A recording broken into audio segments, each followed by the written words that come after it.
त्यासाठी oval shape काढायचा आहे। या पद्धतीने हलक्या हाताने पेन्सिल आपल्याला चालवायची आहे।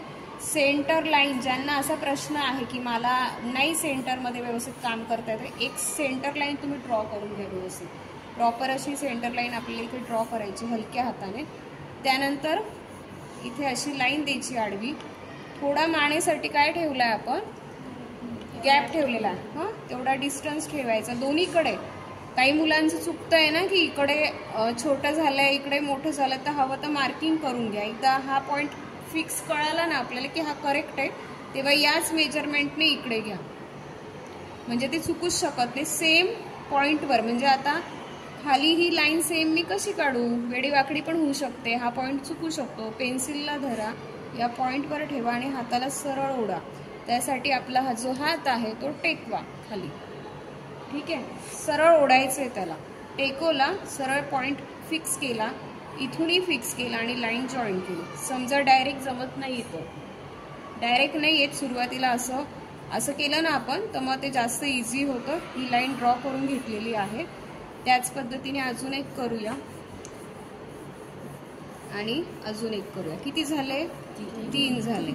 आता चेहरा काढूया। चेहऱ्यासाठी लाईन ही एक छोटी नाकाची आणि ही अजून एक लाईन काढली आपण। त्यानंतर ॲब्रो व्यवस्थित काढायच्या, मोठ्या लहान नाही काढायच्या। डोळे पण छान मोठे काढायचे, काही मुलं खूपच लहान काढतात ते, तसं नका करू, थोडे मोठे काढा। हे बघा डोळ्यांचा भाग हा, ठीक आहे, या पद्धतीने आपण काढला। आता मी काय करते, कान काढायचे। कान चुकतात ना, कान विचित्र काढले तर खूपच काहीतरी दिसतं, म्हणून काय करायचं, ही जी लाईन आधी मी काढली होती इथून या नाकापर्यंत, असं मी बऱ्याच वेळा सांगितलंय, पुन्हा सांगते लक्षात राहण्यासाठी, अशा पद्धतीने कान काढायचे, नाकापर्यंत लहान होत जाणार आहे, ठीक आहे। त्यानंतर आता मुलगी काढायची, त्यामुळे केस नक्की कुठून काढायचे, तर कुठूनही वेगवेगळ्या टाईपचे काढू शकतो आपण काय करूया, इथे मध्ये एक लाईन देऊया आणि या पद्धतीने आकार घेऊया। कपाळावर जास्त घ्यायचं नाही, नाहीतर कपाळावर घेतलं की मग ते चांगलं नाही दिसत। तिला टिकली काढली, तिला कानातले पण काढून देऊ, जेवढं असतं त्या पद्धतीने, ठीक आहे।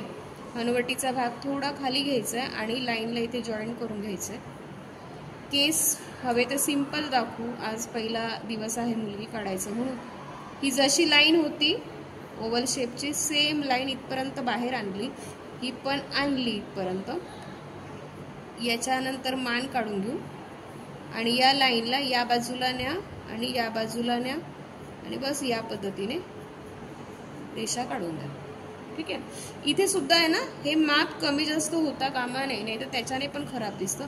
इथून थोडंसं शेडिंग केलं नंतर, म्हणजे कलरिंग करत असताना आपण जो ब्राऊन कलर आणि कुठला कलर घेतो सांगा बरं, पर्शियन ब्लू, मग तो जो पर्शियन ब्ल्यू असतो ना, तो अजून त्या ब्राऊन मध्ये ऍड करून इथे जर तुम्ही थोडंसं हलकंसं शेडिंग केलं तर बरोबर हा पोर्शन आतमध्ये गेलेला आहे, केसांचा बाहेरून आलेला लाईट कलरचा पोर्शन आहे, तर त्याच्यामुळे ते रिअलिस्टिक दिसायला लागतं, नाही तर मग ते नाही दिसत। तर हे सगळं आपल्याला समजण्यासाठी थोडंसं आधीच एक अंदाज घेऊन शेडिंग करून ठेवलं तरी चालतं, हलकंसं, खूप नाही करायचं, असे डार्क कलर येणार आहे, त्यामुळे ते दिसणारच नाही। आता मेन आहे की इथे हात काढायचा आहे। त्याच्या आधी एक तिचा जो फ्रॉक असेल किंवा तिचा जो कुठला ड्रेस आहे, तर त्यासाठी एक थोडासा नेक काढला वेगळ्या डिझाईनचा, त्यालाही तुम्ही या पद्धतीने काहीतरी वेगळं डिझाईन करू शकतात। खूप नाजूक करू नका, किंवा मग स्केच पेनने नंतर करा। आधी केलं ना हे बारीकसं डिझाईन आणि मग कलरिंग झाल्यावर त्यावर पुन्हा स्केच पेनने काही काम करायची वेळ आली तर बरोबर त्याच लाईनवर आपल्याला स्केच पेन न्यावा लागतो आणि त्याने सुद्धा वेळ जातो। त्यापेक्षा डायरेक्टली काढू तर आपल्याला कसं माहिती की सगळं प्लेन आहे, पटापट केलं संपलं, कुठे चुकलं तरी काही लक्षात येत नाही मग, ठीक आहे। त्यानंतर काय करायचंय, हात काढायचा आहे। पुन्हा एकदा सांगते की हे अंतर जे आहे ते अंतर लक्षातच ठेवायचं आणि त्याच्यापेक्षा थोड्याशा कमी अंतरावर इथे मार्क करा आणि हे किती आहे ते बघून ठेवा।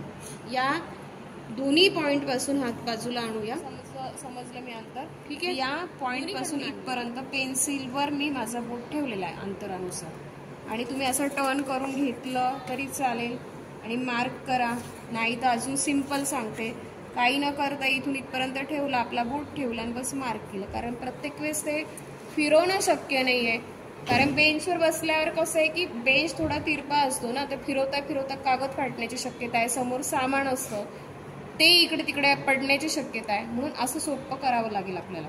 डबल लाईन केली, इथेही केली, हेच अंतर आहे ते साधारणपणे आपण मोजलं. ते ह्याच्या किती करायचंय, दुप्पट करायचं. आता पुन्हा दुप्पट करताना रेषेला कसं करत न्यायचंय पुढे, कमी. बरोबर, खूप जास्त जाड हात किंवा खूप बारीक हात दोन्ही नाही चालत आणि हाईटलाही कमी नाही चालत. हाताचा आधी शिकवलंय, आता पुन्हा सांगते. या बाजूने असे आणि या बाजूने असे हात आपल्याला काढायचे आहे दोन्हीकडे. म्हणजे ही बाजू जी आहे बाहेर येणारी तिथे असा हात काढला आणि इकडे असा काढलाय. यात ही रेषा छोटी आणि ही मोठी, कारण इथून अंतर कमी पुढे जास्त असतं. बरोबर, मग त्या पद्धतीने केलं. आता मी काय करणार आहे, उलट्या बाजूने ही रेषा अशी आणि अशी अंगठ्याची रेषा आपण काढली, याचं उलटी बाजू घेतली. ही रेषा अशी अशी आणि इथे पण अशी. आता याला अंगठा काढून घेऊया. बरोबर, एक बाजू जरी कळाली ना कशी काढायची, दुसरी ऑपोजिट तुम्ही बरोबर काढू शकाल. त्यानंतर काय करायचंय, मी इथे पण करून घेते. ही रेषा अशी गेली म्हणून ही पण रेषा अशी, ही रेषा अशी गेली, ही पण अशी, ही अशी गेली म्हणून ही अशी, ही अशी, आणि याला तिरपा कट द्यायचा. हात असेच नुसते काढले, इथे पुन्हा बोट वगैरे नाही काढले तरी चालणार आहे. सेम तसं करून घेतलं मी.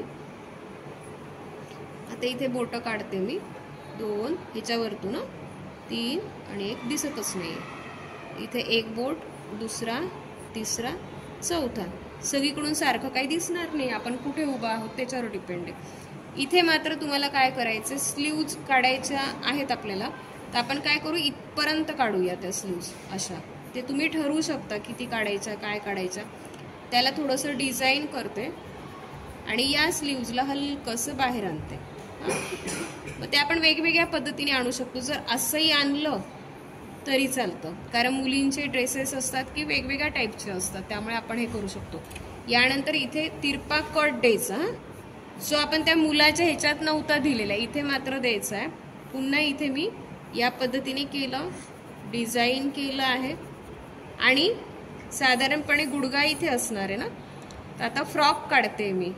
फुली काढू शकतो, पण मी दोन्ही टाईपने करून दाखवते. ही जी लाईन आहे ना, या लाईनला असं असं केलं या पद्धतीने, सरळ न करता, आणि बरोबर इथून इथपर्यंत, इथून इथपर्यंत जोडायचंय. जोडायच्या आधी मध्यापासून करेक्ट आहे का चेक करा. तेही नसेल तर प्रश्न येईल. रेषा जोडताना आपण अशी पण जोडू शकतो आणि फुगवूनही जोडू शकतो. जसं आता मी इथून अशी जोडून दिली, असं वाटलं नाही अजून सुंदर झालं पाहिजे, रेषेला पुढे नेलं आणि या पद्धतीने काढलं, तर तिचा जो फ्रॉक असेल ना तो अजून छान दिसेल. पुढची ही जी बाजू आहे ती मोठी, ही थोडी लहान आणि ही अजून लहान. बरोबर, किती सोपं झालं करायला. इथे आपण खूप विचार करतो, अरे बापरे हे किती छान काढले, पण कसं काढलं असेल. कसं नाही, एकदम सोपंच असतं सगळं. व्यवस्थित काढलं तर सोपं आहे.